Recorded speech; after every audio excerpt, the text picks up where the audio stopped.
And here we have 10, we're continuing on, the 10 ruthless killers, or partners in crime, have you, that are not Bonnie and Clyde. And this is Charles Starkweather and Carol Fugit. Charles and Carol were a couple in the 1950s that committed a series of murders that would go down in history as one of the most brutal acts ever committed by teenagers. One of their very first murders happened in January of 1958 in Nebraska. This was when 14-year-old Fugit arrived home to learn that her boyfriend, Charles, had killed their mother, stepfather, and baby half-sister while dressing himself up as James Dean.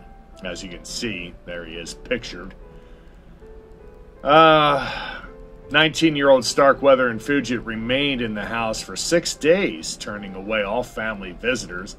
Eventually, the girl's grandmother became suspicious and contacted the police. While the police were closing in, the two left, maybe not voluntarily on their part, and headed to a friend's house a few miles away.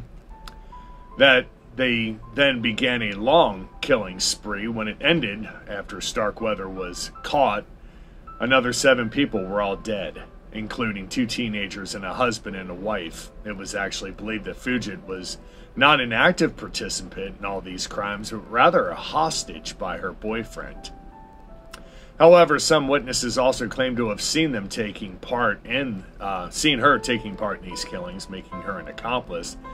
The series of crimes they committed were even inspired filmmakers to make a story about their life in movies, and it also inspired Bruce Springsteen and his song Nebraska.